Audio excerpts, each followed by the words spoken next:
Graça e paz da parte do nosso Deus e Pai, do nosso Senhor e Salvador Jesus Cristo.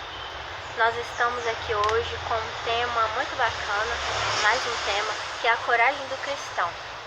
Nós vivemos hoje num mundo que existem muitas coisas, não é mesmo?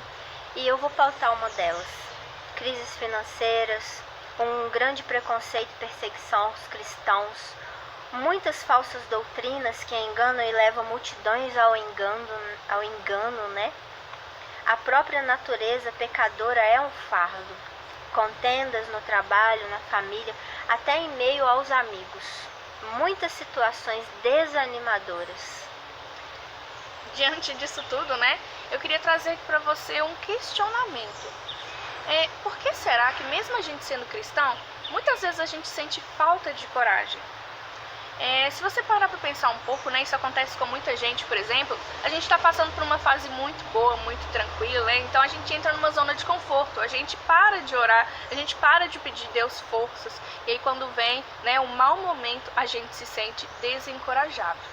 Também falta de fé, né, é um problema recorrente entre os cristãos. Também o próprio inimigo, né? Às vezes Deus quer que a gente faça uma coisa e a gente quer fazer também, porém se a gente não tiver na rocha firme, que é Cristo, o inimigo ele acaba atrapalhando os nossos planos e a gente se deixa levar. Então, por nós mesmos, a gente não consegue ter força suficiente para fazer as coisas que Deus quer que nós façamos. E é muito interessante também a gente saber que Cristo, porém, já fez o maior sacrifício. Isso é verdade, né? Quando ele morre na cruz, ele já pagou o sacrifício. E morreu para que nós possamos ser vitoriosos. Eu peço você para acompanhar na sua Bíblia, em João, capítulo 16, versículo 33, a gente lê o seguinte versículo. Estas coisas eu vos tenho dito para que em mim tenhais paz. No mundo tereis tribulações, mas tende bom ânimo, eu venci o mundo. Então, aqui Jesus está dizendo que ele passou por muitas coisas ruins, né? Que hoje a gente encontra nesse mundo, em meio ao desânimo, a gente fica desanimado. Mas ele fala pra gente, tem de bom ânimo, porque ele já pagou esse sacrifício todo, né? Amém, já que nós não temos força suficiente, né, Jaque? Então, em Cristo a gente tem toda a força que a gente precisa. Eu queria trazer para você um exemplo, né? Na Bíblia a gente tem muitos exemplos de pessoas que foram muito corajosas, né? Que andaram com Deus. Uma dessas pessoas foi Elias. Se você não conhece, né, a história de Elias, você pode procurar lá em 1 Reis, conta toda a história, né? E ele era muito corajoso. Ele andava com Deus e ele falava as coisas que Deus pedia para ele falar, né? Porém, a Bíblia nos relata algo que aconteceu com ele. Nós vamos ler lá em 1 Reis 19, verso 9. Olha só. E ele chegou ali em uma caverna, e ali se alojou. E eis que a palavra do Senhor veio até ele, e ele lhe disse: O que fazes tu aqui, Elias? Gente, Elias ele teve medo, tanto medo a ponto de se esconder em uma caverna. Nós vamos ver então, a Jaque vai falar pra gente o que aconteceu com Elias. E é legal a gente saber que Deus não deixou ele desamparado, né? Exatamente. E Deus nunca nos deixa desamparado, né? Por isso que é importante a gente ter bom ânimo. Elias pensou estar sozinho naquele momento e teve medo, mas podemos ler na Bíblia que o Senhor o consolou e ainda provou que ele não estava só. Peço você que acompanhe mais um versículo, 1 Reis 9, versículo 18. Contudo, deixei para mim 7.000 em Israel, todos os joelhos que não têm se curvado a Baal e toda a boca que não o beijou. Então você viu, né? Esse servo, ele foi fiel, ele confiou, ele se animou, teve bom ânimo e tinha 7.000 joelhos que Deus tinha conservado ali. Amém. Então, com isso, né, Elias, Deus deixou ele saber que ele não estava sozinho, por mais que ele se sentisse sozinho. E olha só, gente, Elias foi parar na caverna, porém Deus foi atrás dele. Deus perguntou: o que fazes aqui? Deus, ele não deixa que a gente fique com medo e sozinho, né? Ele sempre está dando palavras de bom ânimo pra gente. E, gente, não são palavras soltas aqui, não é palavra minha, isso que eu digo pra você, não é uma palavra de ânimo, né? É simplesmente falar por falar. Isso é a Bíblia que nos afirma, gente. E Deus, ele nos dá todo o apoio, toda a confiança confiança e toda certeza que Ele caminha conosco.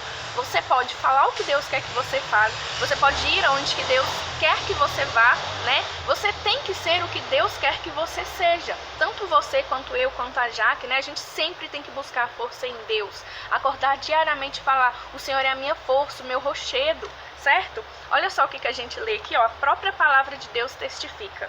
Não tenho eu te ordenado? Ser forte e de boa coragem.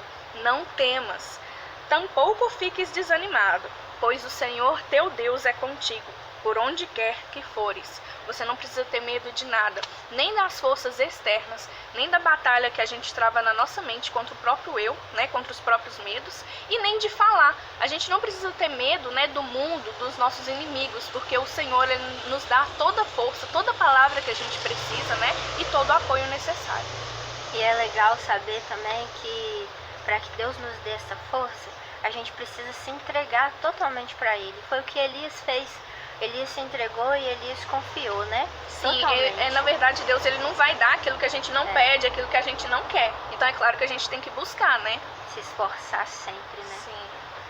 É necessário a gente se entregar para Deus completamente. Sabemos que nosso Pai nos dá livre-arbítrio e nos amparará à medida que aceitamos ser os servos fiéis dele. É muito importante, gente, que tanto vocês quanto eu e a Tati, para a gente receber as promessas de Deus, a gente seja fiel, né? A gente se esforce. Para estar sob a desejada proteção do Rei dos Reis, é necessário se entregar, porque a proteção de Deus é muito importante, ela é boa. Orar com sinceridade também, isso é importante, porque Elias fez isso, né? E aí a gente vai ler em João 14, versículo 13, está escrito assim: E tudo quanto pedirdes em meu nome, eu farei, para que o Pai possa ser glorificado no Filho. Então é muito importante a gente pedir com muita sinceridade, né? Ter os princípios dentro daquilo que o Senhor aprova. Não adianta pedir coragem se for para propósitos que não convém a Deus. Ora, nós sabemos que Deus não ouve a pecadores, mas se algum homem adora a Deus e faz a sua vontade, a esse ouve. Olha que interessante, está escrito em João, capítulo 9, 31. Se a gente pede com sinceridade, Deus ele não só ouve, como ele pode nos atender. Porque Elias, ele era um homem como nós, sujeito às mesmas dores, às mesmas paixões carnais, né, como fala o texto. Porém, Elias, ele era fiel, ele pediu com sinceridade, foi atendido. Confiar e crer que o Senhor é Deus que tudo pode, e seu poder não conhece limites. Então a gente vai ler em Tiago, no capítulo 5, versículo 17, está escrito assim, ó. Elias era homem sujeito às mesmas paixões que nós, e ele orou fervorosamente, pedindo que não chovesse, e não choveu sobre a terra, por um espaço de 3 anos e 6 meses. Imagina, a gente pedir para não chover, ou qualquer outra coisa. Nossa, é muita fé, tem que ter muita fé. Se for de acordo com o propósito de Deus, ele atende assim, sem dúvida, né? Com certeza. Então, isso é muito importante que a Tati falou. Tudo que a gente pedir tem que estar de acordo com a vontade de Deus. Por isso que a gente pede, faça a tua vontade. Não nos conformar com este mundo, isso é muito importante também. E pedir a Deus coragem para dizer o que Ele quer que falemos e fazer o que quer que façamos. Então, 1 Reis, capítulo 18, 17 e 18, nós lemos bem assim, ó. E sucedeu quando viu Elias que Acabe disse a ele: És tu aquele que perturba Israel? E ele respondeu: Eu não tenho perturbado a Israel, mas tu e a casa do teu pai, ao abandonares os mandamentos do Senhor e teres seguido a Balaim. Então você vê, quando a gente está com propósito, que é o propósito de Deus, aqueles que não têm o mesmo propósito acham que a gente está perturbando, que a gente está fazendo pedidos errados, né? Exatamente. E Elias, ele poderia ter ficado com medo e se calado, né? Porque o rei queria matar e a esposa também queria matar. Mas ele falou, não sou eu, não, é você quem tá perturbando. Então ele teve coragem de falar aquilo que precisava, né? Uma coragem de defender aquele propósito que ele tinha ali com Deus, né? E é isso que a gente tem que ter, muita coragem. Então, que você possa ter sido agraciado com esse pequeno estudo, mas de uma profundeza grande, porque Deus, Ele quer pessoas corajosas, né? Que defendam a palavra dele com autoridade também. Então que você possa ser uma dessas pessoas e nós também a cada dia. Amém. Não Graça- se esqueça. Não temas, o Senhor é contigo. Amém. Amém. Graça e paz da parte de Deus, nosso Pai e do Senhor Jesus Cristo. Amém.